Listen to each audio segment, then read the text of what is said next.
तो दोस्तों आज की इस वीडियो में हम बात करने वाले हैं साउथ के सुपरस्टार अल्लू अर्जुन की blockbuster film Pushpa the rise की। तो वहीं इस वीडियो में हम इस मूवी से रिलेटेड इसके story line, budget, production, star cast, box office collection, record movie के रिलीज होने के बाद और यह मूवी ब्लॉकबस्टर कैसे हुई, इन सभी को हम इस वीडियो में डीपली में डिस्कस करने जा रहे हैं। तो दोस्तों 17 दिसंबर 2021 में रिलीज हुई पुष्पा द राइज मूवी की कहानी की अगर बात करें तो यह मूवी जब रिलीज हुई थी तो सारे रिकॉर्ड तोड़ दी थी। पुष्पा मूवी में दिखाए गए लाल चंद्र और उसकी तस्करी, यह तो कोई मात्र मनगढ़ंत कहानी नहीं है, बल्कि यह मूवी एक रियल डाकू की स्टोरी पर आधारित है जिसने 40 साल तक तमिलनाडु और कर्नाटक के जंगलों में राज किया था। तो क्या है इसकी कहानी और पुष्पा मूवी कैसे बनी, आइए जाने पुष्पा मूवी की पूरी कहानी। तो दोस्तों अगर बात करें तो कि पुष्पा मूवी किस डाकू की कहानी पर बनी हुई है, तो अल्लू अर्जुन की मूवी पुष्पा में जो रोल अल्लू अर्जुन ने पुष्पा के रूप में किया है वह असल में तमिलनाडु और कर्नाटक के जंगलों में राज करने वाला एक खूंखार डाकू पर आधारित है जिसका नाम वीरप्पन था।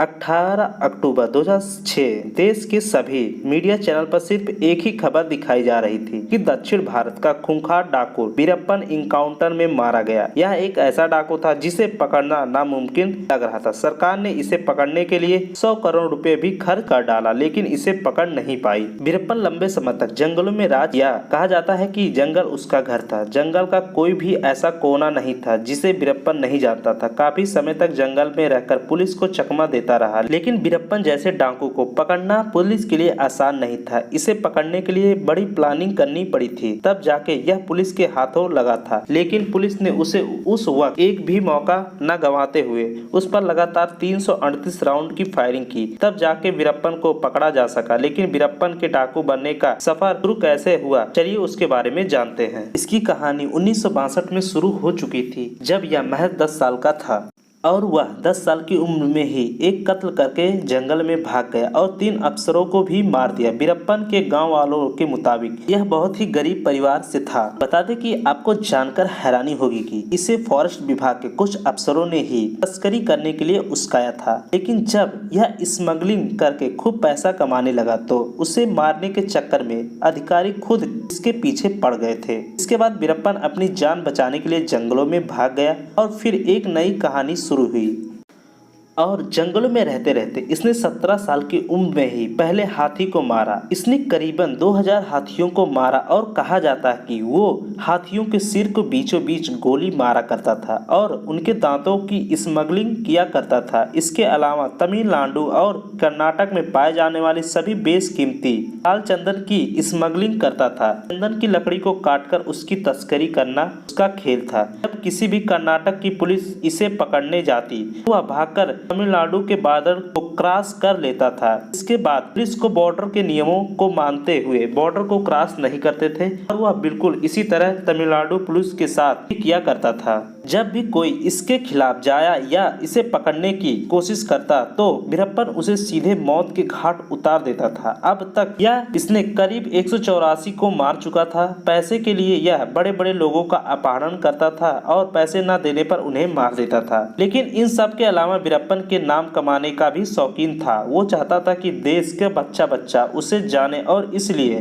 तो वहीं उसने एक बार रजनीकांत जैसे सुपरस्टार को भी किडनैप करने की कोशिश की थी, लेकिन उसका प्लान फेल हो गया। फिर दोबारा उसने सन 1997 में कन्नड़ फिल्म के सुपरस्टार राजकुमार को भी किडनैप किया और आंख पर पट्टी बांधकर घसीटते हुए लाया और जैसे ही यह न्यूज बड़े बड़े मीडिया चैनलों पर दिखाया गया था, मशहूर सुपरस्टार राजकुमार का वीरप्पन द्वारा अपहरण किया गया था। देश में हड़कंप मच गया। अब लोग वीरप्पन के नाम जानने लगे और उसकी दहशत लोगों में फैल गई थी। तो वहीं वीरप्पन ने राजकुमार को छोड़ने के लिए 50 करोड़ की मांग की सरकार द्वारा। उसने पकड़ने के लिए स्पेशल टास्क फोर्स भी बनाई गई। काफी लंबे समय तक सर्च ऑपरेशन चलता रहा, लेकिन वीरप्पन किसी के भी हाथ नहीं लगा क्योंकि जिस जंगल में वीरप्पन रहता था उससे बेहतर उसे कोई नहीं जानता था। लेकिन यहाँ भी नहीं रुका और सन 2002 में कर्नाटक के लिए एक मिनिस्टर को किडनैप कर लिया और मांग पूरी न होने के कारण उन्हें मार दिया। इसके पकड़ने में सरकार भी लाचार हो चुकी थी। वीरप्पन कैसे पकड़ा गया उसके बारे में आप जानेंगे। सरकार ने वीरप्पन को पकड़ने के लिए 5 करोड़ रुपए का इनाम रखा, लेकिन इसका भी कोई फायदा नहीं हुआ। इसके बाद विजय कुमार को एसटीएफ का चीफ बना दिया गया। जैसे ही विजय कुमार ने एसटीएफ की कमांड संभाली तो उन्होंने वीरप्पन की सारी जानकारी इकट्ठा करना शुरू कर दिया, क्योंकि विजय कुमार को पता था कि वीरप्पन को पकड़ना इतना आसान नहीं है। इसलिए विजय कुमार ने वीरप्पन की गैंग में अपनी आदमी घुसने की कोशिश में वे सफल हुए। अब उसकी गैंग में विजय कुमार के आदमी शामिल हो चुके थे, लेकिन इसकी भनक तक वीरप्पन को नहीं लगी। वक्त के साथ वीरप्पन की गैंग के आदमी धीरे धीरे कम होने लगे थे। इसी बीच विजय कुमार को पता चली कि वीरप्पन अपनी बात को पहुंचाने के लिए वीडियो कैमरे की मदद लेता है और अपनी वीडियो शूट करवाता है और अपनी बातों को दूसरों तक पहुंचाता है। वीरप्पन का एक ऐसा वीडियो विजय कुमार के हाथ लगा, जिसे गौर से देखने के बाद पता लगा कि वीरप्पन की एक आंख में कुछ दिक्कत है और वह जल्द ही इसका इलाज कहीं जरूर कराएगा। वीरप्पन अपनी एक आंख से बहुत परेशान था और वह इलाज की तकरीब लगा रहा था। इसी बीच जो वीरप्पन की गैंग में विजय कुमार के आदमी शामिल थे, वो वीरप्पन को उकसाने लगे कि यदि जल्द ही उसने आंख की इलाज नहीं करवाई तो उसकी आंख खराब हो सकती है। तो आखिरकार उस दिन का इंतजार खत्म हुआ जिसका एसटीएफ को इंतजार था। वीरप्पन को पकड़ने की सारी तैयारी हो चुकी थी। वीरप्पन की गैंग में शामिल विजय कुमार के आदमी ने वीरप्पन को बताया कि सड़क किनारे एम्बुलेंस आएगी और उसे ले जाएगी, लेकिन असलियत में वह कोई एम्बुलेंस नहीं थी, बल्कि वह पुलिस की गाड़ी थी जिसे विजय कुमार के ड्राइवर और आदमी थे। वीरप्पन और उसके कुछ साथी जंगल से निकलकर एम्बुलेंस में बैठ गए और एम्बुलेंस चल पड़ी, लेकिन कुछ दूर जाने के बाद इसके ड्राइवर ने गाड़ी रोक दी और ड्राइवर तथा बॉर्डर दोनों उतरकर भाग गए और जहां पर गाड़ी रुकी वहां पुलिस के पहले ही बहुत सारे थे। जैसे ही गाड़ी रुकी पुलिस वाले ने फायरिंग शुरू कर दी। लगातार 338 राउंड फायरिंग की गई थी। इनमें से केवल 2 गोली ही वीरप्पन को लगी और इस तरह से वीरप्पन इनकाउंटर में मारा गया था। तो दोस्तों, पुष्पा मूवी की कहानी इसी वीरप्पन डाकू के ऊपर बनाई गई थी, जो कि आज के समय में बहुत बड़ी ब्लॉकबस्टर मूवी साबित हो चुकी है। यह सारे रिकॉर्ड भी तोड़ रही थी। तो वहीं दोस्तों, पुष्पा द राइज मूवी की बॉक्स ऑफिस कलेक्शन के बारे में बात करें तो अर्जुन अल्लू की Pushpa the rise super duper hit फिल्मों में से एक रही। इसने न सिर्फ भारत में बल्कि विदेशों में भी खूब नाम कमाया। सुकुमारन द्वारा डायरेक्टर इस फिल्म ने हिंदी वर्जन में ही बॉक्स ऑफिस पर खूब धमाल मचाया था, जहां पुष्पा हिंदी वर्जन में ही 100 करोड़ के बजट को ही पार कर लिया था। तो वहीं इसने प्रभास और एस राजामौली की फिल्म बाहुबली 2 को बॉक्स ऑफिस कलेक्शन के मामले में पीछे छोड़कर एक नई रिकॉर्ड बना ली है। दरअसल फिल्म की कहानी के साथ साथ एक्टिंग, डायलॉग और इसके गाने भी सुपर हिट रहे। साउथ सिनेमा की सबसे पसंद की जाने वाली फिल्मों की लिस्ट में इसने टॉप पर अपनी जगह बना ली थी और यही वजह थी कि इसने 6 हफ्तों में बाहुबली 2 का रिकॉर्ड तोड़ दिया था। फिल्म ने अब तक 6 हफ्ते में 6 करोड़ रुपए कमाए थे, जबकि प्रभास की फिल्म अपनी रिलीज के 6ठे हफ्ते बाद बॉक्स ऑफिस पर 5.38 करोड़ का ही कलेक्शन कर पाया था। अगर कुल मिलाकर देखा जाए तो इस फिल्म का हिंदी वर्जन ही 100 करोड़ की बजट को पार कर लिया था। बता दें कि फिल्म 17 दिसंबर को सिनेमा घरों में हिंदी और तेलुगु भाषा में रिलीज हुई थी, लेकिन इसे तमिल, मलयालम और कन्नड़ में भी डब किया गया था। नतीजा ये है कि इसने कमाई के मामले में इतना नया रिकॉर्ड कामयाब कर लिया था कि फिल्म के गाने आए रील्स भी बनाए जा रहे थे। समंथा के गाने ओ अंटावा हो या फिर रश्मिका मंदाना का शामी शामी या फिर अल्लू अर्जुन की गाना दिल्ली क्रिकेट लेकर बॉलीवुड और टॉलीवुड एक्टर सभी इन गानों पर ठुमके लगाते हुए दिखाई दे रहे थे। वैसे इसका दूसरा पार्ट जल्द ही दर्शकों के सामने होगा। खबरों की माने तो पुष्पा 2 द रियल का प्रोडक्शन अप्रैल 2022 से शुरू हो गई है। तो दोस्तों, अब हम इस वीडियो में बात करने वाले हैं कि पुष्पा मूवी करने के लिए कौन से एक्टर ने कितना फीस लिया था। पुष्पा द राइज इन दिनों OTT प्लेटफॉर्म पर धूम मचा रही है। यह अब तक का सबसे ज्यादा देखी जाने वाली फिल्मों में से एक है।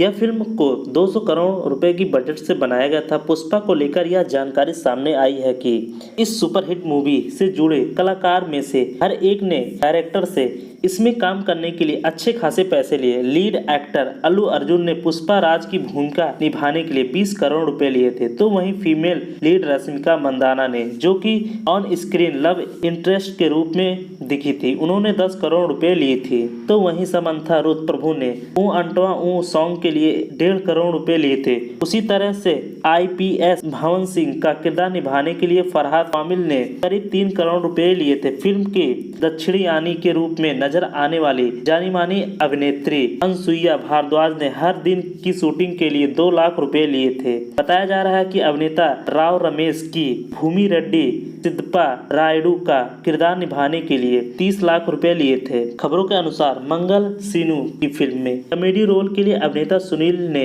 1 करोड़ रुपए लिए थे। इसके अलावा मूवी के डायरेक्टर और लेखक सुकुमारन ने 25 करोड़ रुपए की फीस ली। इस तरह के धाकड़ कलाकारों को फिल्म में लेने के लिए डायरेक्टर ने करोड़ों रुपए खर्च किए, जिसका नतीजा यह हुआ कि फिल्म दर्शकों को खूब पसंद आ रही है। इस मूवी की डायरेक्टर प्रोड्यूसर की बात की जाए तो इसके डायरेक्टर हैं सुकुमार, प्रोड्यूसर हैं नवीन एरनानी, रविशंकर, सुकुमारन। इसके फेम एक्टर के रूप में है अल्लू अर्जुन, फहद फासिल, रश्मिका मंदाना। इसको म्यूजिक दिए हैं देवी श्री प्रसाद। तो बात करें इस मूवी की प्रोडक्शन के बारे में तो इसे मिथ्री मूवी मेकर्स उत्तम सेट्टी मीडिया के द्वारा 17 दिसंबर 2021 को रिलीज किया गया था। मूवी के रिव्यू के बारे में बात करें तो इस फिल्म को सुकुमारन ने रंगमंथन नाम की फिल्म जो कि 2018 में रिलीज हुई थी उसके सक्सेस को देखकर सोचा था और पहले इस फिल्म को महेश बाबू को लीड रोल में रखा गया। उनकी मंजूरी देने के बाद मैथिली मूवी मेकर्स ने इस फिल्म को बनाने की जिम्मेदारी ले ली। इस फिल्म की शूटिंग जनवरी 2019 में शुरू होने वाली थी। मार्च 2019 में किन्हीं कारणों से महेश बाबू ने इस फिल्म को करने से मना कर दिए।